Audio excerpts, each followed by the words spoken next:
ចាសូមជម្រាបសួរពុកម៉ែបងប្អូនទាំងអស់គ្នានេះគឺជាប្រភេទរតែលក់នំបញ្ចុកចាសម្លខ្មែរសម្លការីជាប្រភេទចាប់ចុកម៉ូតូជំនាញសម្រាប់ពុកម៉ែបងប្អូនមានតម្រូវការចង់អមងសូមតាក់ទងតាមលេខ Telegram ផ្នែកខាងលើចាសូមអរគុណសូមជម្រាបលាចា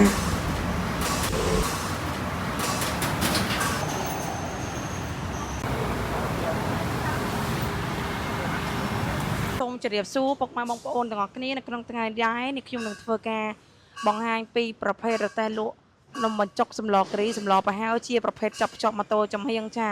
គាត់បានធ្វើការកំងទិញពីខាងខ្ញុំផ្ទាល់តែម្ដងចាយើងរៀបចំមកស្អាតដូចក្នុងវីដេអូដែលខ្ញុំបានរៀបរាប់ចឹងណាចាគឺយើងមានបិទរូបភាពចា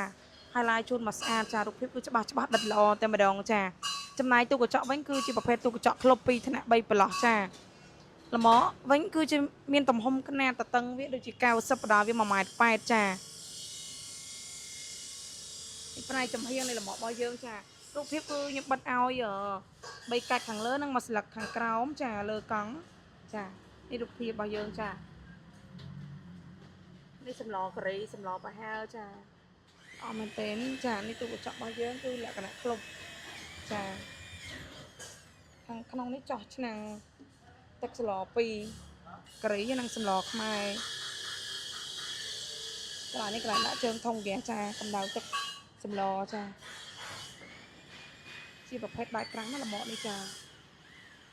ហើយដបគឺយើងប្រាក់ដបកស៊ូក្រហមលឿង1.7 ម៉ែត្រ2 ម៉ែត្រកន្លះហើយគាត់ទៀតចា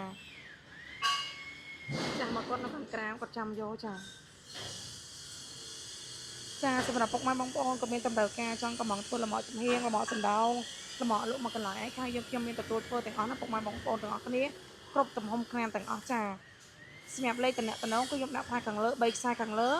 ឬក៏ឆាតចូលเพจរបស់អ្នកខ្ញុំផ្ទាល់ឬក៏ចុចលើ link Telegram របស់អ្នកខ្ញុំក៏បានដែរសម្រាប់ទីតាំងរបស់យើងខ្ញុំគឺនៅភ្នំពេញនៅផ្សារដើមកៅលើផ្លូវ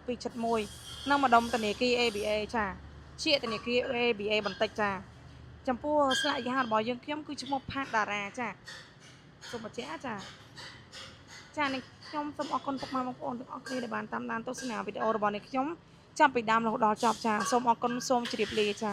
អរគុណច្រើន